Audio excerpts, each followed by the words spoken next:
हरे कृष्णा। आप सभी भक्तों का हार्दिक स्वागत है श्रीमद् भागवतम की चर्चा में। ओम नमो भगवते वासुदेवाय। ओम नमो भगवते वासुदेवाय। ओम नमो भगवते वासुदेवाय।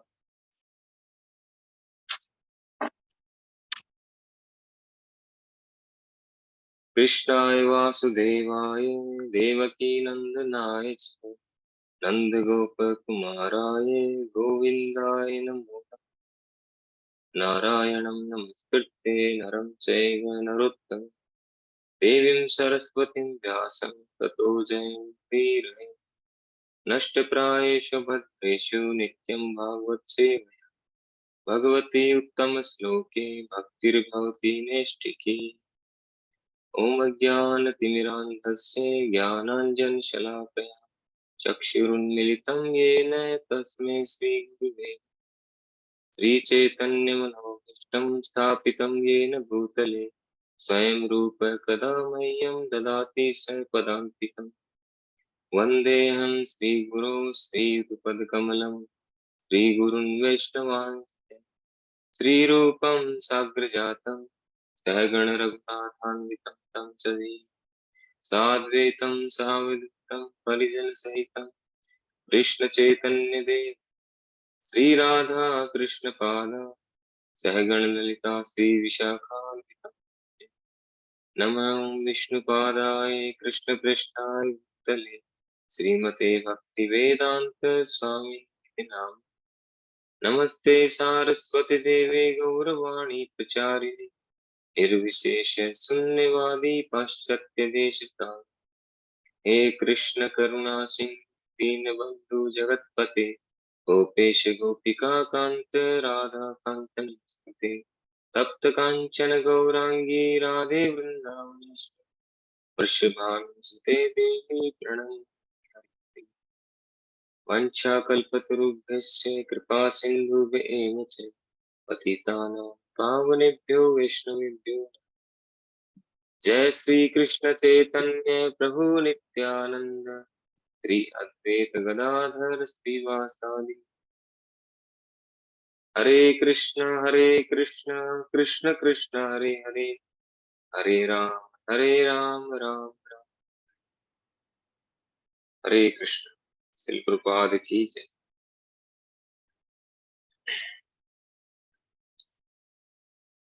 आज हम चर्चा करेंगे श्रीमद् भागवतम स्कंद 1 अध्याय 3 और श्लोक संख्या 1 से। अब तक हम पहले स्कंद के और दूसरे अध्याय तक चर्चा कर चुके हैं। तो भागवतम में कुल मिलाकर जो है 12 स्कंद हैं और 12 स्कंद को प्रभुपाद जी ने 18 वॉल्यूम में प्रिंट किया है। 18 जो है बुक्स है उसकी। पूरा संपूर्ण भागवतम जो है वो 18 बुक्स में है, 18 वॉल्यूम और 12 स्कंद है इसमें और 18,000 श्लोक हैं। तो आज हम पहले स्कंद के दूसरे तीसरे अध्याय से शुरू करेंगे।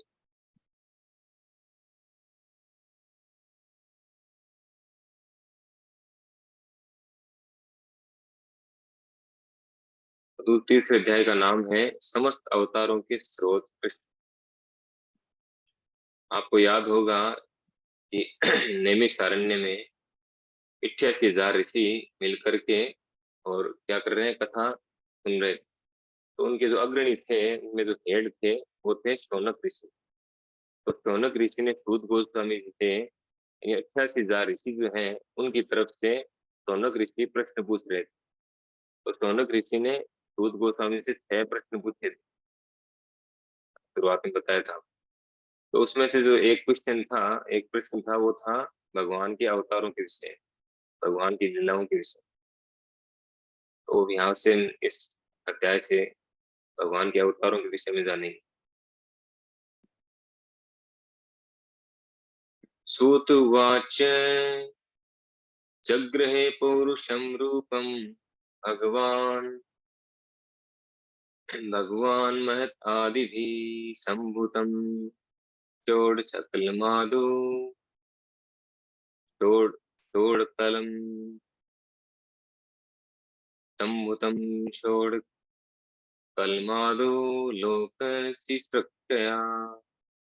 सूत जी ने कहा, सृष्टि के प्रारंभ में भगवान ने सर्वप्रथम विराट पुरुष के अवतार के रूप में अपना विस्तार किया और भौतिक सृजन के लिए सारी सामग्री प्रकट की। इस प्रकार सर्वप्रथम भौतिक क्रिया के 16 तत्व उत्पन्न हुए। ये सब भौतिक ब्रह्मांड को उत्पन्न करने के लिए किया गया। तो शुरुआत कहाँ से कर रहे हैं? शुरुआत कर रहे हैं इस भौतिक सृष्टि की रचना हुई तब से, क्योंकि हम क्या पढ़ने समझने जा रहे हैं? अवतारों के विषय में भगवान के। और अवतार कहाँ लेते हैं भगवान? अवतार लेते हैं इस भौतिक जगत में। अपने धाम में तो परमानेंट रहते हैं, अपने धाम में, गोलोक वृंदावन में, वैकुंठ लोकों में वो परमानेंट रहते हैं, हर समय रहते हैं। लेकिन इस भौतिक जगत में वो अवतरित होते हैं, उतरते हैं ऊपर से। जो ऊपर से उतरता है उसको बोलते हैं अवतार। भगवान आध्यात्मिक जगत से नीचे जो भौतिक जगत है ये जिसमें हम रह रहे हैं, ब्रह्मांड, ऐसे करोड़ों ब्रह्मांड, तो इन सब ब्रह्मांडों में भगवान समय समय पर अवतार लेते हैं, प्रकट होते हैं, अलग अलग अवतारों में आते हैं। तो यहाँ पर फिर शुरुआत कर रहे हैं कि सृष्टि कैसे हुई, इसके विषय। तो सबसे पहले सृष्टि के प्रारंभ में भगवान ने क्या किया? सबसे पहले विराट पुरुष अवतार के रूप में अपना विस्तार किया। जिन भक्तों ने देश भी कार्यक्रम अटेंड किया हो उनको पता है, उसमें हमने बताया था कि किस प्रकार जो है भगवान श्री कृष्ण अपना विस्तार करते हैं। वो सबसे पहले अपना विस्तार करते हैं बलराम जी के रूप में। फिर बलराम जी से वो 4 रूपों में विस्तार करते हैं, वासुदेव, प्रद्युम्न, अनिरुद्ध और संकर्षण। फिर जो है उनसे नारायण रूप में विस्तार करते हैं, संकर्षण से नारायण रूप में विस्तार करते हैं। फिर नारायण से एक और चतुर्युग के रूप में विस्तार करते हैं, 4 रूपों में, तो चतुर्युग बोलते हैं। फिर वही 4 रूपों में विस्तार करते हैं, वासुदेव, संकर्षण, प्रद्युम्न और अनिरुद्ध। फिर उनसे जो संकर्षण है उनमें जो सेकंड चतुर्युग है, उनमें जो संकर्षण होते हैं उनसे भगवान पुरुष अवतार के रूप में विस्तार करते हैं, जो यहाँ पर वर्णन आ रहा है विराट पुरुष। और इसके बीच में भी और बहुत सारे अवतार हैं, भगवान विस्तार है, जो वैकुंठ लोकों में रहते हैं। तो हम यहाँ क्योंकि भौतिक जगत के विषय में समझने जा रहे हैं, तो इसी चर्चा में आगे बढ़ेंगे। तो यहाँ पर कह रहे हैं सबसे पहले क्या करते हैं? पुरुष अवतार के रूप में अपना विस्तार करते हैं, तो प्रथम पुरुष अवतार है। और वे पुरुष अवतार क्या करते हैं? पुरुष अवतार के रूप में विस्तार करते हैं और साथ में क्या करते हैं? भौतिक सृजन के लिए सारी सामग्री प्रकट करते हैं। भौतिक जगत बनाने के लिए क्या क्या इंग्रेडिएंट चाहिए उसको भी साथ में प्रकट करते हैं। तो इस प्रकार सबसे पहले जो प्रकट करते हैं वो भौतिक सामग्री सृजन के लिए, वो उसमें क्या होते हैं? 16 भौतिक क्रिया, सर्वप्रथम भौतिक क्रिया के 16 तत्व उत्पन्न करते हैं। और ये सब भौतिक ब्रह्मांड को उत्पन्न करने के लिए किया गया। और ये सब क्यों कर रहे हैं? भौतिक ब्रह्मांडों को उत्पन्न करने के लिए। तो आगे तात्पर्य पढ़ेंगे पूरा, इससे हम और अच्छे समझ पाएंगे तात्पर्य शिल प्रभुपाद जी के द्वारा। भगवत गीता का मत है कि भगवान कृष्ण अपने पूर्णांशों के विस्तार से इन भौतिक ब्रह्मांडों का पालन करते हैं। अतः ये पुरुष रूपी उसी सिद्धांत की पुष्टि है। अतः ये पुरुष रूप उसी सिद्धांत की पुष्टि है। आदि भगवान वासुदेव या कृष्ण भगवान जो राजा वसुदेव या राजा नंद के पुत्र के रूप में विख्यात हैं, समस्त ऐश्वर्यों, शक्तियों, यश, सौंदर्य, ज्ञान तथा वैराग्य से परिपूर्ण। उनके ऐश्वर्य का एक अंग निराकार ब्रह्म के रूप में, तो एक अंश परमात्मा रूप में। उन्हीं भगवान श्री कृष्ण का ये पुरुष रूप भगवान का मूल परमात्मा रूप है। और भौतिक सृष्टि में 3 पुरुष रूप होते हैं। और ये रूप जो कारणोदकशाई विष्णु कहलाता है, तीनों में से प्रथम है। अन्य रूप गर्भोदकशाई विष्णु तथा क्षीरोदकशाई विष्णु, जिनके बारे में हम क्रमशः जानेंगे। इन कारणोदकशाई विष्णु के रोम कूपों से असंख्य ब्रह्मांडों की उत्पत्ति होती है और प्रत्येक ब्रह्मांड में भगवान गर्भोदकशाई विष्णु के रूप में प्रवेश करते हैं। तो यहाँ पर बता रहे हैं किस तरह से भगवान विस्तार करते हैं अपना। तो सर्वप्रथम क्या करते हैं वो, पहले तो इंट्रोडक्शन दिया गया भगवान कृष्ण का, कि भगवान कृष्ण को क्या कहा गया, आदि भगवान। आदि यानी जितने भी अवतार हैं उनके, उन सारे अवतारों के स्रोत, शुरुआत। अहम ही आदिर, अहम आदिर ही देवाना, भगवान खुद गीता में कहते हैं कि मैं सबका आदि हूँ, यानी मुझसे सब कुछ आया है। अहम सर्वस्व के प्रभु, मुझसे ही सब कुछ प्रकट हुआ है, मुझसे ही सब कुछ आता है, आया है। और भगवान वासुदेव या कृष्ण, जो राजा वसुदेव, यानी यहाँ इंट्रोडक्शन बता रहे हैं, उनको किस नाम से जानते हैं जनरली, नंद के पुत्र, नंद नंदन या वसुदेव नंदन, यशोदा नंदन, देवकी नंदन, तो इन नामों से हम जानते हैं। और वे जो हैं भगवान श्री कृष्ण, समस्त ऐश्वर्यों के, समस्त जो ऐश्वर्य हैं वो उनमें पूर्ण मात्रा में है, अनंत मात्रा में, असीम मात्रा में और अनंत काल के लिए। तो भगवान शब्द की डेफिनेशन है, कोई पूछे आपसे कि भगवान शब्द की डेफिनेशन क्या है, परिभाषा क्या है, तो आप ये परिभाषा बता सकते हैं कि जिस व्यक्ति के पास में ये जो छह ऐश्वर्य हैं, समस्त धन, समस्त शक्ति, यश, सौंदर्य, ज्ञान और वैराग्य, ये छह चीजें हैं जिस व्यक्ति के पास में असीम मात्रा में और असीमित काल के लिए हो, वह व्यक्ति है भगवान।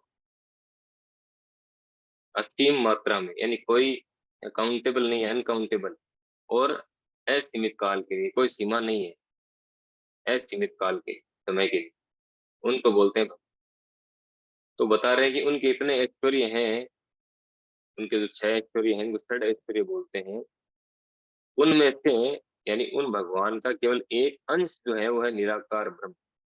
जो ब्रह्म ज्योति है, निराकार ब्रह्म ज्योति, उनका क्या है, उनके शरीर से निकलने वाला मात्र प्रकाश, जो उनके चरणों के नाखून से प्रकाश निकलता है, वो है ब्रह्म ज्योति,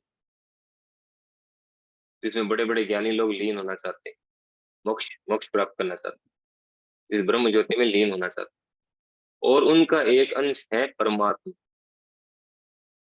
जिनके द्वारा भगवान इस पूरे भौतिक जगत को चलाते हैं, मेंटेन करते हैं। तो उन्हीं भगवान श्री कृष्ण का पुरुष रूप भगवान का मूल परमात्मा स्वरूप। तो उनका जो अंश है, जो परमात्मा है, वे ही परमात्मा, जो मूल परमात्मा स्वरूप कौन है, वो कारणोदक विष्णु। तो हम आगे चर्चा करने वाले। तो इस भौतिक सृष्टि की रचना करने पर भगवान सबसे पहले क्या करते हैं, सबसे पहले अपना विस्तार करते हैं वो कारणोदक विष्णु के रूप में, जिनको महाविष्णु भी बोलते हैं, कारणोदक विष्णु या महाविष्णु। तो वे कारणोदक विष्णु जो है, वे एक समुद्र को प्रकट करते हैं, सागर को, जिसको बोलते हैं कारणोदक सागर, कारणोदक समुद्र या कारणोदक सागर। उस कारणोदक सागर में भगवान कारणोदक विष्णु शयन करते हैं, भगवान विष्णु उसमें शयन करते हैं, इसलिए उनका नाम है कारणोदक विष्णु। ये सबसे पहले पुरुष अवतार है भगवान। फिर जो है भगवान क्या करते हैं आगे, वो असंख्य ब्रह्मांडों को अपने रोमकूपों से प्रकट करते हैं। हमारे जैसे रोमकूप होते हैं ना, एक एक बाल शरीर में, वैसे उनके जो रोमकूप हैं, जहाँ से बाल निकलते हैं, वो एक एक रोमकूप से वो एक एक ब्रह्मांड को प्रकट करते हैं। और फिर उन ब्रह्मांडों को प्रकट करने के बाद में वो अपना एक अलग रूप बनाते हैं, दूसरा विष्णु रूप, उनको बोलते हैं क्षीरोदक्षाई विष्णु, जो हर एक ब्रह्मांड के अंदर प्रवेश करता है। क्षीरोदक्षा विष्णु के रूप में, और क्षीरोदक्षा विष्णु रूप जो है वो हर एक ब्रह्मांड में एक एक क्षीरोदक्षा विष्णु प्रकट होते हैं, के अंदर प्रवेश करते हैं, और प्रवेश करके और उसको क्या करते हैं, और गर्भोदक्षा विष्णु के रूप में, गर्भोदक्षा विष्णु के रूप में उसमें प्रवेश करते हैं। फिर गर्भोदक्षा विष्णु क्या करते हैं, अंदर प्रवेश होकर के उस ब्रह्मांड को आधा जल से भर देते हैं, वो अपने से प्रकट करते हैं जल, और पूरा ब्रह्मांड जो है उसको आधा आधा नीचे से, बॉटम से लेकर के आधा उसको जल से भर देते हैं। जल से भरने के बाद में उसमें फिर शयन करते हैं जल, इसलिए उनको बोला जाता है गर्भोदक शाही विष्णु। गर्भोदक यानी ब्रह्मांड के गर्भ में, तल में, इसलिए उनको गर्भोदक शाही विष्णु बोला जाता है, क्योंकि वहां शयन करते हैं। फिर वो अपना एक और विस्तार करते हैं, जिनको बोलते हैं क्षीरोदक शाही। क्षीरोदक विष्णु कहाँ रहते हैं ब्रह्मांड के अंदर? वो रहते हैं ब्रह्मांड के टॉप में। ब्रह्मांड के टॉप में जो ध्रुव तारा हम देखते हैं, उस ध्रुव तारा तारा जो है वो एक ग्रह है, प्लेनेट। जैसे पृथ्वी प्लेनेट है, सूर्य प्लेनेट है, चंद्रमा प्लेनेट है, वैसे ध्रुव प्लेनेट। तो ध्रुव प्लेनेट पर एक श्वेत द्वीप नाम की जगह है। जैसे अपने यहाँ पे अलग अलग द्वीप है ना बहुत सारे, वैसे वहां पर एक श्वेत द्वीप करके है। तो श्वेत द्वीप जो है वो चारों तरफ से किससे घिरा हुआ है? क्षीरोदक क्षीरोदक सागर से घिरा है। दूध का बना हुआ सागर है, समुद्र है, उससे घिरा हुआ। उसके बीच में है श्वेत द्वीप। तो श्वेत द्वीप में भगवान विष्णु रहते हैं।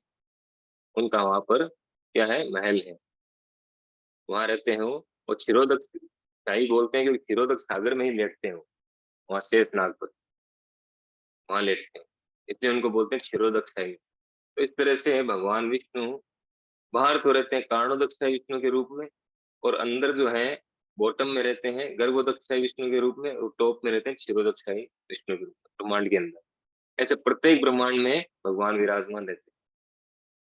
और फिर आगे पढ़ते हैं हम क्या करें। भगवत गीता में यह भी उल्लेख है कि भौतिक जगत निश्चित अवधि के लिए उत्पन्न किया जाता है और फिर विनष्ट कर दिया जाता है। ये सृजन तथा संहार बद्ध जीवों या नित्य बद्ध जीवों के कारण भगवान की इच्छा से किया जाता है। नित्य बद्ध जीवों में वैयक्तिक भाव या अहंकार होता है जो उन्हें इंद्रिय भोग का आदेश देता है। तो यहाँ बता रहे हैं कि भगवत गीता में भी ये उल्लेख है और यहाँ पर भी है। और भी हमारे वैदिक शास्त्रों में लगभग काफी जगह पे उल्लेख आया है कि ये जो भौतिक जगत है ये टेम्पररी है, ये माया मतलब ये मिथ्या नहीं है, फॉल्स नहीं है, लेकिन ये टेम्पररी है। ये कुछ समय के लिए, एक निश्चित अवधि के लिए इसको प्रकट किया जाता है, इन ब्रह्मांडों को बनाया जाता है, और वापस इनको प्रलय के द्वारा इनको भगवान अपने अंदर, तो बाहर ब्रह्मांडों के बाहर जो कारणोदक विष्णु रहते हैं वो सारे ब्रह्मांडों को अपने उदर के अंदर ले लेते हैं, निकल जाते हैं, और उनके श्वास के द्वारा सारे ब्रह्मांड के अंदर चले जाते हैं। तो निश्चित अवधि के लिए इसको उत्पन्न किया जाता है, फिर इसको विनष्ट कर दिया जाता है। तो ये सर्जन तथा संहार क्यों किया जाता है? फिर क्या जरूरत है इसकी? इसकी जरूरत है हम जैसे बद्ध जीवों के लिए। हम जो बद्ध जीव हैं, बद्ध यानी बंधे हुए, या नित्य बद्ध यानी हमेशा से बंधे हुए। हम लोग जो हैं एक भौतिक ब्रह्मांड के अंदर जो जीव हैं, जितने ब्रह्मांड हैं, सारे ब्रह्मांडों में जितने जीवात्माएं हैं, हम सब क्या हैं? हम सब नित्य बद्ध, यानी शुरुआत से ही, जब से उत्पत्ति हुई है जीवों की, तब से हम लोग बंधे हुए हैं इस भौतिक प्रकृति के द्वारा। उसका कारण क्या बता रहे हैं? कारण क्या देखिए कि नित्य बद्ध जीवों में वैयक्तिक भाव या अहंकार होता है जो उन्हें इंद्रिय भोग का आदेश देता है। यानी हमारे अंदर एक फॉल्स ईगो है, मिथ्या अहंकार बोलते हैं इसको। सच्चा अहंकार, जो सही अहंकार होना चाहिए, वो क्या है? वो है कि जीवे स्वरूप है कृष्ण नित्य दास, कि मैं श्री कृष्ण का दास। ये सही अहंकार है, लेकिन ये हमें पता नहीं है, भूल गए। तो हमारे हमारे अंदर एक फॉल्स ईगो है क्रिएट हो चुका है शुरू से ही, कि हम जो है हम कुछ हैं, हम भी कुछ हैं, हम स्वतंत्र हैं, हम किसी सत्ता को नहीं मानते हैं, हम भगवान की सत्ता को अस्वीकार करते हैं, अपने आप को स्वतंत्र रूप से ईश्वर ईश्वर भाव है हमारे अंदर। इस कारण जो है हमें इस भौतिक जगत में डाला गया, और ये जो भाव है हमारा, ये हमें इंद्रिय भोग के लिए प्रेरित करता है। हमें भोक्ता ऐसा फील कराता है कि हम भोक्ता हैं, हम एंजॉय, ऐसा फील कराता है हमें बार बार, क्योंकि स्वाभाविक रूप से उन्हें ये भोग नहीं मिल सकते। क्या लिख रहे हैं कि नित्य बद्ध वैयक्तिक भाव या अहंकार होता है जो उन्हें इंद्रिय भोग का आदेश देता है, क्योंकि स्वाभाविक रूप से उन्हें ये भोग नहीं मिल सकते। भगवान ही एकमात्र भोक्ता है और शेष सब भोग्य है। जीव पराधीन भोक्ता है, यानी एकमात्र एंजॉयर जो है वो भगवान है। हम उनको सपोर्ट करने के लिए हैं उनके एंजॉय में। जैसे हमारे शरीर के जो अंग हैं वो क्या करते हैं? वो सारे अंग मिलकर के और आमाशय में भोजन देने का कार्य, आमाशय में जो भोजन जाएगा, पेट में जो भोजन जाएगा, तो सारे शरीर को एनर्जी, चुस्ती, फुर्ती, एनर्जी सब मिलेगी, ताकत मिलेगी। उसी प्रकार से सारे जीवात्माओं का कार्य है भगवान को प्रसन्न करना, उनको सहयोग करना, उनके वो करने में, एन्जॉय में। जैसे हमारे शरीर के सारे अंग सहयोग करते हैं उदर में भोजन पहुँचाने में, उसी तरह से सारे जीवों का कर्तव्य है कि भगवान को प्रसन्न करें। लेकिन हम स्वतंत्र रूप से भोग करना चाहते हैं, ये हमारी प्रॉब्लम। यहाँ क्या लिखा है कि जीव पराधीन भोगता है, हम भगवान के अधीन जो है, अधीन है। अगर हम भगवान को प्रसन्न करने का प्रयास करेंगे तो हमें भी प्रसन्नता मिलेगी, वास्तविक प्रसन्नता मिलेगी। ये तरीका है। और हम क्या हैं, हम सब भोग्य हैं, यानी भगवान के द्वारा भोग्य हैं। हम प्रकृति हैं, भगवान पुरुष हैं और हम प्रकृति हैं। लेकिन नित्यबद्ध जीव इस स्वाभाविक अवस्था को भूल जाने के कारण ही भोग की दृढ़ इच्छा करता है। बद्ध जीवों को भौतिक जगत में पदार्थ को भोगने का अवसर दिया जाता है, किंतु इसके साथ ही साथ उन्हें अपना वास्तविक स्वरूप समझने का अवसर भी प्रदान किया जाता है। तो हम बद्ध जीवों को क्योंकि हम लोगों में एंजॉय करने की इच्छा है, इसलिए हमें क्या करा जाता है, भौतिक जगत में डाला जाता है। और यहाँ सब कुछ चीजें जो है एंजॉय करने की जो चीजें, वो सब क्या है, वो मैटर की बनी हुई पदार्थ, जो डेड है, इसमें जीवनी शक्ति नहीं है। और इस मैटर को भोगने के लिए हमें मैटर का शरीर दिया जाता है, मटेरियल से बना हुआ। जिन चीजों से या इस पूरे ब्रह्मांड में जो भी एंजॉय करने की चीजें हैं, जिनको हम एंजॉय करना चाहते हैं, वो सारी चीजें जिन तत्वों से बनी हुई है, जिन पदार्थों से, उन्हीं पदार्थों से, उन्हीं तत्वों से हमारा शरीर बना हुआ है। नहीं तो हम उसको एंजॉय नहीं कर पाएंगे। हमारा शरीर बना पृथ्वी से, लगनी वायु आकाश, और इस भौतिक जगत की सारी चीजें बनी हुई उसी से, पृथ्वी से, लगनी वायु आकाश। जैसे जो देवताओं का शरीर होता है, उसमें पृथ्वी और जल नहीं होता। देवताओं के शरीर अग्नि, वायु, आकाश का बना होता है, इन तीन तत्वों का बना होता है उनका शरीर। हमारा जो है पांच तत्वों से, उनका केवल तीन तत्वों से बना हुआ। तो वो जो है, वो यहाँ वाली चीजों को एक्सेप्ट नहीं करते, यहाँ वाली चीजों को खा नहीं सकते, यूज नहीं ले सकते, जैसे हम ले सकते हैं। क्योंकि उनका शरीर में वो चीजें नहीं है, उनके लिए और हायर चीजें हैं। उनके लिए जो एंजॉय करने की चीजें हैं, वो उन तीन तत्वों से बनी होती है।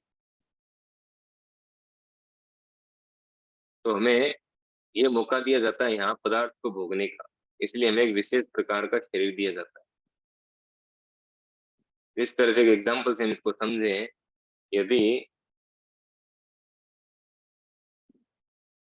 मान लो हमें कहीं पर जाना है, तो उस जाने के लिए मान लो बहुत ज्यादा लंबी दूरी है, जैसे हमें समुद्र को पार करना है एग्जाम्पल, तो समुद्र को पार करने के लिए हमें एक साधन चाहिए, तो समुद्र में तैर कर हमें पार करवा सके। जैसे हमें अगर उड़ना है, आकाश में उड़ करके कहीं जाना है, तो हमें आकाश में उड़ने वाला कोई साधन चाहिए। अगर वो नहीं होगा तो हम नहीं उड़ पाएंगे। तो उसी प्रकार से इस भौतिक जगत में भोग करने के लिए एक साधन चाहिए, तो वो साधन है ये शरीर, जो हमें दिया गया। और साथ ही साथ ये मौका तो दिया हुआ है ही, हमारी इच्छाओं के अनुसार भोग करने का, साथ ही में एक और अवसर दिया गया है। वो अवसर क्या है? वो है वास्तविक स्वरूप को समझने का अवसर, कि हम श्री कृष्ण के दास, नित्य दास। इस बात को समझने का अवसर भी यहाँ पर मिलता है। कैसे मिलता है? यहाँ भगवान आते हैं, लीलाएं करते हैं और अपने भक्तों को भी भेजते हैं। तो उसके माध्यम से हम भक्तों से जुड़ते हैं, गुरु से मिलवाते हैं। तो जिज्ञासु जिज्ञासु होता है, को भाग्यशाली होता है, वो गुरु कृष्ण प्रसादे पाए भक्ति लता भी। ब्रह्मांड बनते कौन भाग्यवान जीव, और गुरु कृष्ण प्रसादे पाए भक्ति लता। इस ब्रह्मांड में 84 लाख योनियों में घूमते घूमते कोई भाग्यशाली व्यक्ति होता है, जिसको भगवान की कृपा से गुरु मिलते हैं, प्रमाणिक गुरु। तो यह अवसर भी दिया जाता है यहाँ। जो जीव इतने भाग्यशाली होते हैं कि भौतिक संसार में अनेकानेक जन्मों के बाद इस सत्य को ग्रहण करके वासुदेव के चरण कमलों की शरण में जाते हैं, वे नित्य मुक्त जीवों के साथ भगवान के धाम में प्रवेश करने के अधिकारी होते हैं। इसके पश्चात ऐसे भाग्यशाली जीवों को समय समय पर सृजित इस भौतिक सृष्टि में आने की आवश्यकता नहीं पड़ती। यानी कोई भाग्यशाली होता है, वो व्यक्ति भगवान के बारे में जान पाता है कि वासुदेव सर्वमिति स बहुनाम जन्म नामन्ते ज्ञानवान माम प्रपद्यते वासुदेव सर्वमिति स महात्मा। गीता में भगवान कहते हैं कि बहु बहु अनेक अनेक जन्मों में ज्ञान प्राप्त करते करते करते करते कोई विरला व्यक्ति होता है जो इस लेवल पर पहुंचता है, जो ये जान पाता है कि वासुदेव सर्वमिति, सब कुछ जो है सर्वे सर्वा श्री कृष्ण है। ये ज्ञान प्राप्त करना आसान नहीं है। ये कई कई जन्मों के ज्ञान, कई कई जन्मों में ज्ञान प्राप्त करते करते करते करते व्यक्ति इस लेवल पर पहुंचता है कि श्री कृष्ण ही परम भगवान, उनकी शरण में जाना ही जो है जीवन का लक्ष्य। तो ये बात जो समझ जाता है, जो उनके चरण कमल में पहुंच जाता है, वैसा व्यक्ति जो है वो क्या होता है, वो नित्य मुक्त जीवों के साथ यानी भगवान के धाम जाने का पात्र बनता है। और वहां जाकर के क्या होता है, नित्य मुक्त, यानी वहां जो भी जीव रहते हैं, जीवात्माएं हैं, वो नित्य मुक्त है। हम नित्य बद्ध हैं, वो नित्य मुक्त है, यानी वो हमेशा से वहीं पर ही है। भगवान का जो धाम ऐसा है, वहां न तो बुढ़ापा है, न बीमारी है, न जन्म है, न मृत्यु, शाश्वत सुख है वहां पर। तो वहां पर जो रहते हैं नित्य मुक्त है, तो भगवान के साथ रहते हैं, तो वहां जाने का अधिकारी बन जाता है। और इसके बाद में वो वापस इस भौतिक जगत में नहीं आता। यद गत्वा न निवर्तन्ते तद धामे परमम। भगवान कहते हैं एक बार जो मेरे धाम में आ जाता है, वो वापस इस भौतिक जगत में जन्म मृत्यु के चक्कर में नहीं आता। किंतु जो जीव स्वाभाविक सत्य को ग्रहण नहीं कर पाते, वे इस सृष्टि के प्रलय के समय महत तत्व में पुनः मिल जाते हैं। जब पुनः सृष्टि होती है तो ये महत तत्व पुनः उन्मुक्त होता है। इस महत तत्व में भौतिक प्राकट्य की सारी सामग्री विद्यमान होती है, जिनमें बद्ध जीव भी सम्मिलित रहते हैं। मूलतः ये महत तत्व 16 अंशों में विभक्त किया जाता है। तो जो जीवात्माएं इस सत्य को नहीं समझ पाते हैं, श्री कृष्ण ही परम भगवान है, उनकी शरण में जाना ही जो है जीवन का लक्ष्य है। उनकी शरण में जाना, उनका भक्त बनना, उनके शरणागत।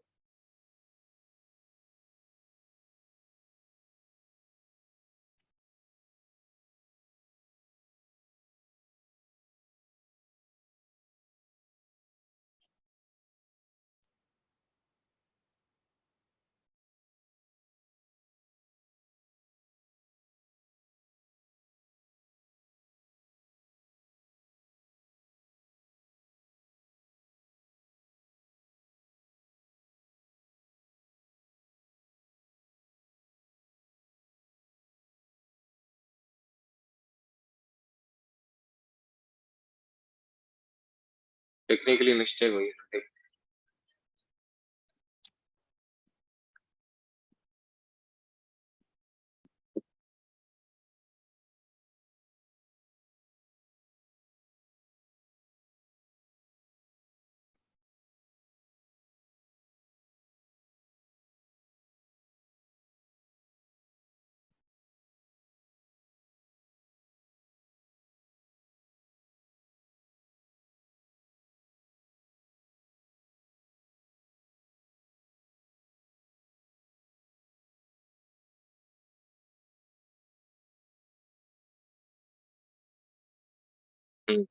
तो जो जीव इस चीज को नहीं समझ पाते हैं कि श्री कृष्ण ही परम भगवान है, उनके साथ क्या होता है, ये वापस इस महत तत्व, यहाँ महत तत्व शब्द जो है इसका अर्थ है इस भौतिक जगत का, जो भी इसमें है, भौतिक जगत को बनाने की जो सामग्री है सारी, तो सूक्ष्म रूप में जब होती है तो उसको महत तत्व बोलते हैं। सबसे पहले क्या होता है कि भगवान महाविष्णु इस महत तत्व पर, वो बादल के रूप में होता है, आगे इसमें आएगा, उस पर अपनी दृष्टि डालते हैं। तो दृष्टि डालने से जो है उसमें हलचल होती है, फिर जो है सारी जो सृष्टि होती है, तो सारे जीव जब ये प्रलय होती है, तो जो जीव भगवान के भक्त नहीं बनते हैं वो यहीं रह जाते हैं, और प्रलय के बाद क्या होता है, इस महत तत्व में वो सारे जीव इस महत तत्व में ही चले जाते हैं साथ, सारे ब्रह्मांडों के साथ।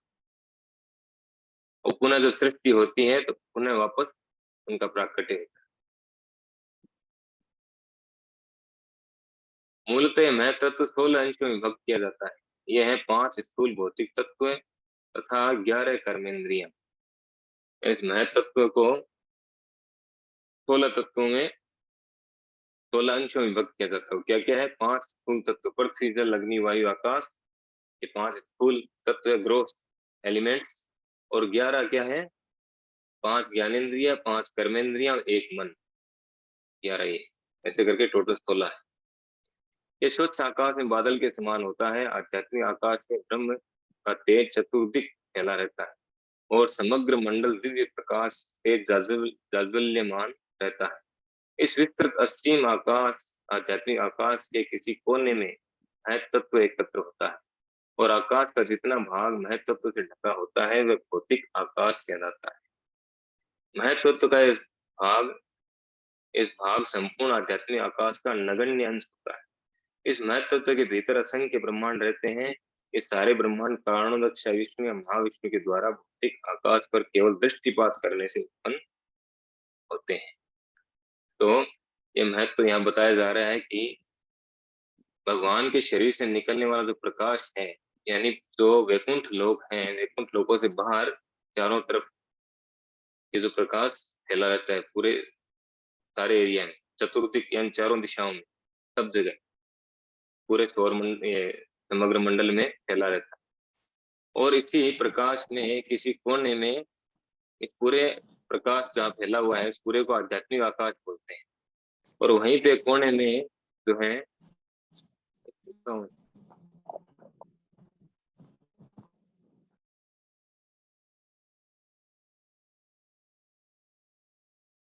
बादल के रूप में महत्व होता है। जैसे हम देखते हैं एक बड़ा सा पेड़ है, वो पेड़ जो है एक बीज के अंदर समाहित रहता है ना, माइक्रो रूप।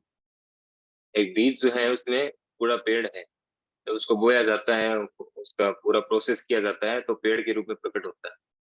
तो उसी प्रकार से महत्व में सारी चीजें विद्यमान रहती है सूक्ष्म रूप में। इस महत्व पर जो भगवान कारणोदक्ष विष्णु दृष्टिपात करते हैं, दृष्टि डालते हैं, ग्लास डालते हैं, तो क्या होता है? उसमें हलचल होती है। उस दृष्टि के द्वारा जो है उस एक्टिविटी शुरू होती है उसके। एक तो जैसे इलेक्ट्रिसिटी प्रोवाइड करते हैं ना, वैसे वो दृष्टि डालते हैं। आगे आएंगे सब चीजें। तो दृष्टि जो है, वो जो ग्लांस है उनका, उस दृष्टि को बोलते हैं शंभु या शिव। यानी भगवान विष्णु जो है वो डायरेक्ट प्रकृति के साथ अपना मेल नहीं करते, संग नहीं करते प्रकृति का, भौतिक प्रकृति।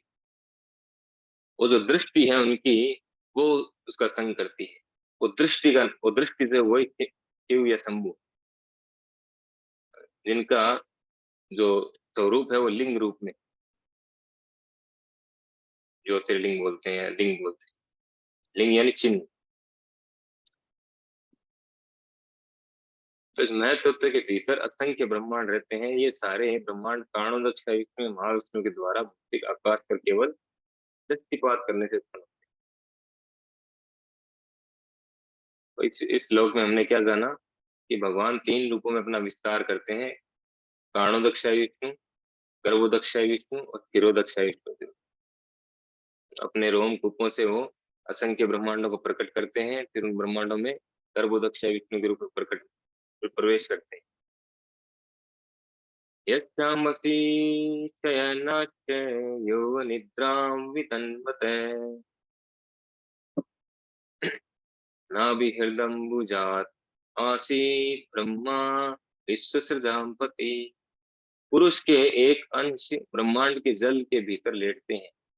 उनके शरीर के नाभि सरोवर से एक कमल नाल अंकुरित होता है और इस नाल के ऊपर खिले कमल पुष्प से ब्रह्मांड के समस्त शिल्पियों के स्वामी ब्रह्मा प्रकट होते हैं।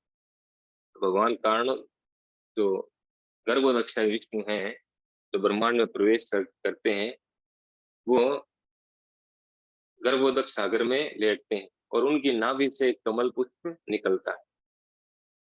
एक कमल नाल निकलता है, उसे कमल पुष्प खिलता है और उस कमल पुष्प पर कौन प्रकट होते हैं? ब्रह्मा जी प्रकट होते हैं। तो इस ब्रह्मांड के, इनको भगवान इस ब्रह्मांड का स्वामी बनाते हैं, इनको जिम्मेदारी देते हैं क्रिएशन की। तो प्रथम पुरुष के कारणोदक विष्णु हैं, उनकी त्वचा के छिद्रों से असंख्य ब्रह्मांड उत्पन्न होते हैं और ये पुरुष इन प्रत्येक ब्रह्मांडों में गर्भोदक विष्णु के रूप में प्रवेश कर जाते हैं। वे आधे ब्रह्मांड में लेटे हुए हैं जो उनके शरीर के जल से भरा भर जाता है। इन गर्भोदक विष्णु की नाभि से एक कमल लाल निकलता है जो ब्रह्मा का जन्म स्थल है। ब्रह्मा जी समस्त जीवों के पिता हैं और ब्रह्मांड की सुघड़ अभिकल्पना तथा संचालन में लगे समस्त देवता रूप शिल्पियों के स्वप्न। इस कमलनाल के भीतर ग्रह मंडल के 14 लोक हैं, जिनमें से पृथ्वी का वैसी अन्य ग्रह मध्य में स्थित है। तो ये जो ब्रह्मांड है इसकी लंबाई चौड़ाई भी बताई गई है। वैज्ञानिक तो अब तक नहीं नाप पाए कितनी है, लेकिन भागवतम के 5 स्तंभ में बताया गया है। इस ब्रह्मांड की चौड़ाई जो है, चौड़ाई राइट टू लेफ्ट और टॉप टू बॉटम, यह 4 अरब मील। राइट टू लेफ्ट 4 अरब मील इसका व्यास जो है अंदर से, और टॉप टू बॉटम वो भी 4 अरब मील है। ये ब्रह्मांड की चौड़ाई है 4 अरब मील। तो इस ब्रह्मांड को आधा जल से भर के भगवान गर्भोदक विष्णु में लेटते हैं, क्योंकि नाभि से कमल पुष्प निकलता है और कमल पुष्प पर ब्रह्मा जी प्रकट होते हैं।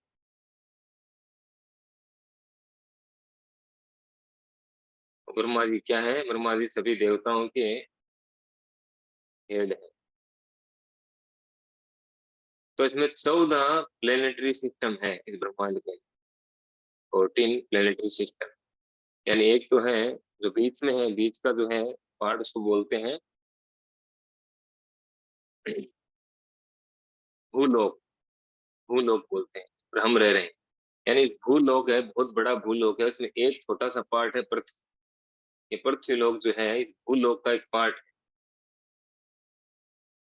और उसके नीचे पृथ्वी यानी भूलोक के भूमंडल के नीचे जो है 7 प्रकार के लोक, और इसको बोलते हैं तल, अतल, सुतल, तलातल, रसातल, पाताल, ऐसे करके 7 प्लेनेटरी सिस्टम। और इसके ऊपर भूलोक के ऊपर 6 और हैं। स्वर्ग, स्वर्ग लोक है, महर लोक, तप लोक, जन लोक, सत्य लोक, एक तरह से ऊपर 6 लोक और हैं, 6 प्रकार के। इससे 14 प्लेनेटरी सिस्टम है। गर्भोदक्षाय विष्णु से क्षीरोदक्षाय विष्णु का विस्तार होता है जो समस्त जीवों के सामूहिक परमात्मा है। फिर गर्भोदक्षाय विष्णु क्या करते हैं? अपना विस्तार करते हैं क्षीरोदक्षाय विष्णु के रूप में। हम पहले चर्चा कर चुके हैं। वे कहाँ पे रहते हैं? वे ब्रह्मांड के टॉप में क्षीर सागर, श्वेत द्वीप में क्षीर सागर, वहां पर रहते हैं जो ध्रुव लोक में है। और वे हरि कहलाते हैं और उन्हीं से ब्रह्मांड के सारे अवतारों का विस्तार होता है। जितने भी इस ब्रह्मांड में जितने भी अवतार होते हैं वो सारे किन के थ्रू होते हैं? क्षीरोदक्षाय विष्णु के थ्रू होते हैं, उनके द्वारा जो भी अवतार प्रकट होते हैं। अतः निष्कर्ष ये निकला कि पुरुष अवतार 3 रूपों में प्रकट होते हैं। पहले कारणोदक्षाय है जो महत तत्व में समग्र भौतिक तत्व को उत्पन्न करते हैं, और दूसरे गर्भोदक्षाय विष्णु हैं जो प्रत्येक ब्रह्मांड में प्रवेश करते हैं, और तीसरे गर्भ क्षीरोदक्षाय विष्णु हैं जो प्रत्येक भौतिक पदार्थ चाहे वे जैव हो या अजैव सबके परमाणु। और वो जो क्षीरोदक्षाय विष्णु है वो अपना विस्तार करते हैं परमात्मा रूप में, प्रत्येक एटम के अंदर प्रवेश करते हैं, प्रत्येक कण कण में। तो परमाणु बोलते हैं एटम्स या परमाणु। प्रत्येक परमाणु में भगवान निवास करते हैं और प्रत्येक जीवात्मा के हृदय में, जीवात्मा के साथ में निवास करते हैं। अतः निष्कर्ष, ये पढ़ लिया हमने। तो चाहे जड़ हो चाहे चेतन हो, चाहे डेड हो चाहे जीवित वस्तु हो, सबके अंदर भगवान परमात्मा रूप में रहते हैं। जो व्यक्ति भगवान के इन पूर्ण रूपों को जानता है वह ईश्वर को ठीक से समझता है। इस तरह का ज्ञाता जन्म, मृत्यु, जरा तथा व्याधि की भौतिक स्थिति से मुक्त हो जाता है। तो जो व्यक्ति भगवान के इन तीनों रूपों को अच्छे से समझ जाता है, अच्छे से समझता है, वह भगवान को ठीक से समझता है। और ऐसे समझने वाला व्यक्ति, ऐसा समझने से ही क्या होता है? जन्म मृत्यु के चक्कर से मुक्त हो जाता है, भगवान के धाम जाने का पात्र, उसको समझने मात्र। तो अभी समझा नहीं हमने, हम जानने जानने का प्रयास कर रहे हैं। फर्स्ट लेवल पे है। जैसा कि भगवत गीता में इस इसकी पुष्टि हुई है। इस श्लोक में महाविष्णु के विषय में सारांश दिया गया। महाविष्णु अपनी मुक्त इच्छा से आध्यात्मिक आकाश के कुछ भाग में लेटे रहते हैं। इस तरह वे कारण सागर में लेटे हुए प्रकृति पर दृष्टि फेरते हैं, जिससे तुरंत महत तत्व की सृष्टि होती है। इस प्रकार से भगवान की शक्ति से विद्युत उन्मेषित होकर प्रकृति अनेक ब्रह्मांडों को जन्म देती है। इस प्रकार समय आने पर वृक्ष में अनेक असंख्य फल लग जाते हैं। वृक्ष का बीज बोने वाला किसान होता है और समय पाकर वृक्ष या लता में अनेक फल प्रकट होते हैं। कोई भी घटना किसी कारण के बिना नहीं घटती, इसीलिए कारण सागर कारणाणु कहलाता है। यहाँ प्रभुपाद जी बता रहे हैं कि कोई भी घटना जो है बिना कारण के नहीं होती, हर कार्य का कारण होता है। तो सभी कारणों का कारण कौन है?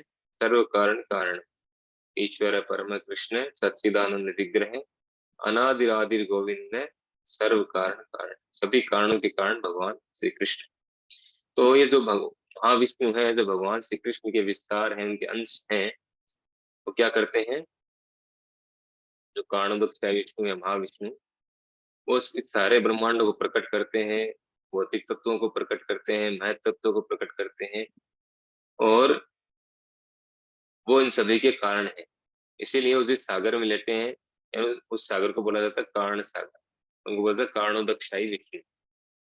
तो यहाँ पर प्रभुपाद जी आगे बता रहे हैं कि हमें मूर्खतावश सृष्टि के नास्तिकवादी सिद्धांत को स्वीकार नहीं करना चाहिए। भगवत गीता में नास्तिकों का वर्णन हुआ है। नास्तिक सृष्टा पर विश्वास नहीं करता, किंतु वह सृष्टि का कोई अच्छा सिद्धांत भी नहीं दे सकता।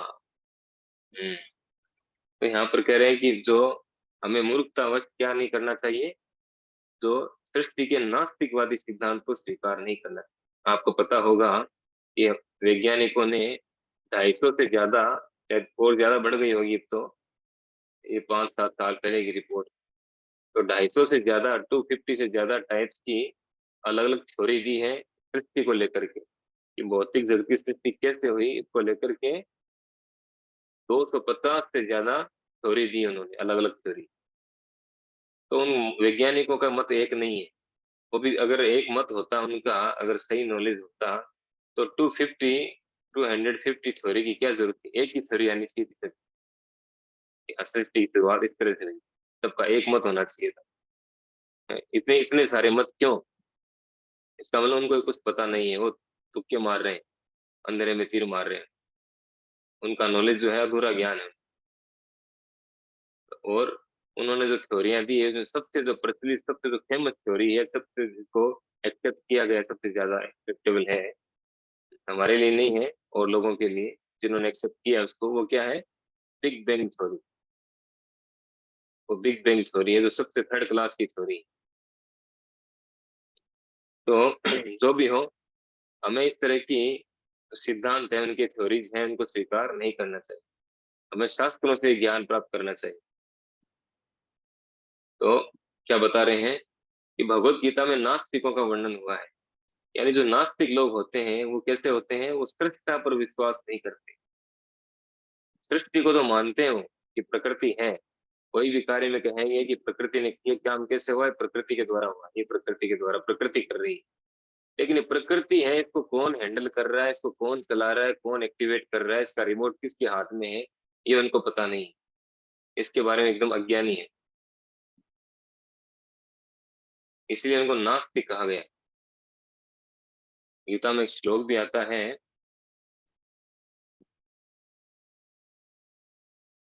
16 अध्याय में श्लोक है, 16 अध्याय का 8वां श्लोक। तो उसमें कहते हैं, जो नास्तिकों के बारे में बताया गया है, कि नास्तिक, पूरा अध्याय नास्तिकों के बारे में बताया गया है, नास्तिकों के गुण। तो उसमें बताया गया है कि जो नास्तिक लोग होते हैं वे कहते हैं कि सृष्टि का कोई कारण नहीं है। ये सृष्टि जो है केवल काम के द्वारा उत्पन्न हुई है, इच्छाओं के द्वारा, कामनाओं के द्वारा उत्पन्न हुई है। यानी जीवों के कामनाओं के द्वारा उत्पन्न हुई है। इसका कोई कर्ता नहीं है, इसका कोई सृष्टा नहीं है, इसका कोई कंट्रोलर नहीं। इस तरह की बताते हैं, ऐसा मानते हैं जो नास्तिक लोग। तो यहाँ पर कह रहे हैं कि वे सृष्टा पर विश्वास नहीं करते, किंतु सृष्टि का कोई अच्छा सिद्धांत भी नहीं दे सकते। उनको सृष्टा पर विश्वास नहीं है, वो अपने मत देते हैं, लेकिन उनका मत भी सही नहीं है। आज तक उन्होंने कोई सही मत नहीं दिया है इस विषय में। तो भौतिक प्रकृति में पुरुष के बिना सृजन करने की शक्ति नहीं है। तो इस तरफ हम भगवत गीता में देखते हैं, भगवत गीता में भगवान क्या कहते हैं कि मया दक्षिण प्रकृति सूयते सचराचर। भगवान क्लियर कट बताते हैं कि ये जो भौतिक प्रकृति है, मया दक्षिण प्रकृति, ये मेरी अध्यक्षता में कार्य करती है। सूयते सचराचर में जो कुछ भी होता है, जो भी चर अचर जो कुछ भी है, जो भी घटनाएं हैं, सब कुछ मेरी अध्यक्षता में होती है। और हेतु नाने न कौनते जगत दी परिवर्तन, हेतु न अन्य न, इसके अलावा दूसरा कोई कारण नहीं है। और बता रहे भगवान कहते हैं कि ये प्रकृति मेरी अध्यक्षता में कार्य करती है और इसके अलावा दूसरा कोई कारण है ही नहीं, एकमात्र मैं ही इसका कारण। और इसकी अध्यक्ष ये मेरी अध्यक्षता में कार्य करती है और इसमें बारंबार क्या होता है, उत्पत्ति और विनाश चलता रहता है, जगत भी परिवर्तन। तो यहाँ पर रूपा जी इसी पॉइंट को अच्छे से समझा रहे हैं कि भौतिक प्रकृति में पुरुष के बिना सृजन करने की शक्ति नहीं है। जिस प्रकार की प्रकृति अर्थात स्त्री पुरुष के बिना अर्थात नर से संबंध स्थापित किए बिना शिशु उत्पन्न नहीं कर सकती, पुरुष गर्भाधान करता है और प्रकृति प्रसव करती है। जिस प्रकार बकरे के गले में लगी मांसल थैलियों से दूध की आशा नहीं की जा सकती, यद्यपि वे स्तन जैसी लगती हैं, उसी प्रकार हमें भौतिक तत्वों से किसी प्रकार की सृजनात्मक शक्ति की आशा नहीं करना चाहिए, नहीं करनी चाहिए। हमें पुरुष की शक्ति में विश्वास करना चाहिए जो प्रकृति का गर्भाधान करने वाले हैं। मैं क्लियर बता दिया है कि प्रकृति में ऐसी कोई शक्ति नहीं होती है कि वो कुछ कर सके, कुछ क्रिएशन कर सके। ये शक्ति प्रकृति के अंदर नहीं है जब तक वो पुरुष के संपर्क में नहीं आती। पुरुष यानी भगवान, पुरुष अवतार, इसलिए वो पुरुष अवतार बोला जाता है, क्योंकि वो क्रिएशन करते हैं, इस प्रकृति को गर्भित करते हैं, इस प्रकृति में अपनी तो दृष्टिपात करते हैं, दृष्टि के द्वारा जीवात्माओं को प्रवेश करते हैं, करवाते हैं, उसको गर्भित करते हैं, तभी इसमें एक्टिविटी होती है। एग्जाम्पल दे रहे हैं एक बहुत सुंदर, क्या दे रहे हैं कि जिस प्रकार बकरे बकरे को देखा होगा आपने, बकरे के गले में से स्तन जैसे लटके रहते हैं, मांस के बने। तो कोई सोचे कि इससे दूध निकाल लें, तो क्या पॉसिबल है वो? तो उसी तरह से जिस तरह से बकरे के गले में जो मांस थैलियां हैं उनसे दूध नहीं निकाला जा सकता, उसी तरह से केवल प्रकृति से कुछ भी मिलने वाला नहीं है, कुछ होने वाला नहीं है, उसमें कोई भी सृजन शक्ति नहीं है, क्योंकि डेड है वो, उसमें चेतन शक्ति नहीं है। चेतन शक्ति जो है वो भगवान उसमें प्रवेश करवाते हैं। चेतन शक्ति क्या है? एक तो भगवान स्वयं परमात्मा रूप में अपना विस्तार करते हैं, दूसरा जीवात्माओं को उसमें प्रवेश करवाते हैं। क्योंकि भगवान की इच्छा ध्यान मग्न होकर लेटने की थी, अतः भौतिक शक्ति ने तुरंत असंख्य ब्रह्मांड उत्पन्न कर दी और इनमें से प्रत्येक में भगवान लेट गए। इस प्रकार भगवान की इच्छा से तुरंत ही सारे ग्रह तथा विभिन्न सामग्री उत्पन्न हो। भगवान में अनंत शक्तियां हैं, अतः वे इच्छा अनुसार अपनी योजना पूरी करते हुए कार्य कर सकते हैं। यद्यपि वे स्वयं कुछ नहीं करते, कोई न तो उनके तुल्य है न उनसे बढ़कर, यही वेदों का निर्णय है। एक श्लोक आता है विष्णु पुराण में, न तस्य कार्यम करणम च विद्यते, न तत्समय च व्यधिक दृश्यते, पराश्च शक्ति विविधे श्रूयते स्वाभाविकी ज्ञान बल क्रिया। तो उसमें बताया गया कि न तस्य कार्यम करणम च विद्यते, भगवान के लिए कोई भी कार्य करणीय नहीं, उनको कुछ भी करना नहीं होता, उनकी कोई ड्यूटी नहीं है। इसलिए यहाँ पे क्या कहा गया है कि भगवान, देखिए, क्योंकि भगवान की इच्छा ध्यान मग्न होकर लेटने की, इसलिए तीनों जो अवतार हैं, तो तीनों पुरुष अवतार हैं, तीनों में देखिए क्या लिखा है, शाही, कारणोदक शाही, गर्भोदक शाही, थिरोदक शाही। यानी भगवान केवल सोते रहते हैं, योग निद्रा में रहते हैं, लेटे रहते हैं, उनको कुछ करना नहीं होता है कि ऑफिस जाना पड़ेगा, कंप्यूटर खोलना पड़ेगा, ये करना पड़ेगा, वो करना पड़ेगा, ऐसा कुछ नहीं है। न तस्य कार्यम करणम च विद्यते, उनके लिए कोई कार्य करणीय नहीं। न तत् समय से अभ्यतिक दृष्टि, न तो उनके कोई समान है, न उनसे कोई बढ़कर है। और पराश्य शक्ति विविधेय श्रूयते, उनकी जो शक्तियां हैं, दिव्य शक्तियां, पराश्य शक्तियां, दिव्य शक्तियां, विविधेय श्रूयते, सुना गया ऐसा कि उनकी शक्तियां क्या है, विविधेय, अनंत शक्तियां हैं, विविध शक्तियां, स्वाभाविक ज्ञान बल क्रिया से, और वो स्वाभाविक रूप से ऑटोमेटिक कार्य करती है अपने आप। भगवान जैसे कुछ सोचते हैं, तुरंत वो कार्य हो जाता है उनकी शक्तियों के द्वारा, उनको बटन भी नहीं दबाना पड़ता है। हमारे पास कोई ऑटोमेटिक मशीन भी हो तो हमें बटन तो दबाना पड़ेगा, लेकिन भगवान के लिए ऐसा भी नहीं है। उनके चिंतन करने मात्र से उनकी शक्तियां कार्य करती हैं। उन्होंने चिंतन किया कि सारे ब्रह्मांड प्रकट हो, और प्रकट, जो चिंतन करते हैं वो अपने आप होता रहता है। तो ऐसी दिव्य शक्तियां हैं भगवान, तो उनको खुद को कुछ करना नहीं पड़ता है, और न उनके समान है, न उनसे कोई बढ़ता है। तो यही संपूर्ण शास्त्रों का निर्णय है, यही वेदों का निर्णय।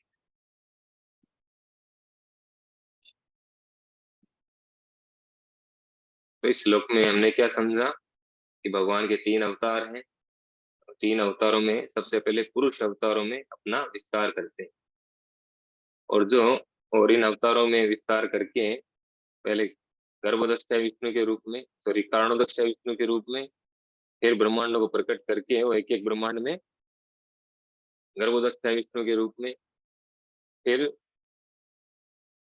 ब्रह्मा जी को प्रकट करते हैं, पूरे अंदर ग्रहों को प्रकट करते हैं, और फिर क्षीरोदक्षा विष्णु के रूप में अपना विस्तार करते हैं। फिर क्षीरोदक्षा विष्णु परमात्मा रूप में सभी कण कण में समा जाते हैं, इस तरह से। और जो इन तीनों पुरुष पुरुष अवतारों को ठीक से जानता है, वह भगवान को, ईश्वर को ठीक से जानता है। और जो ठीक से समझ जाता है, वह व्यक्ति जन्म मृत्यु जरा व्याधि के चक्कर से मुक्त हो जाता है। बहुत सरल तरीका दिया है। और क्या समझा हमने कि जब तक भगवान दृष्टिपात न करें, भगवान इसमें एंटर नहीं करें, तब तक इसमें कोई एक्टिविटी नहीं होती भौतिक जगत। हरे कृष्ण। श्री प्रभुपाद की जय। श्रीमद् भागवत महापुराण की जय।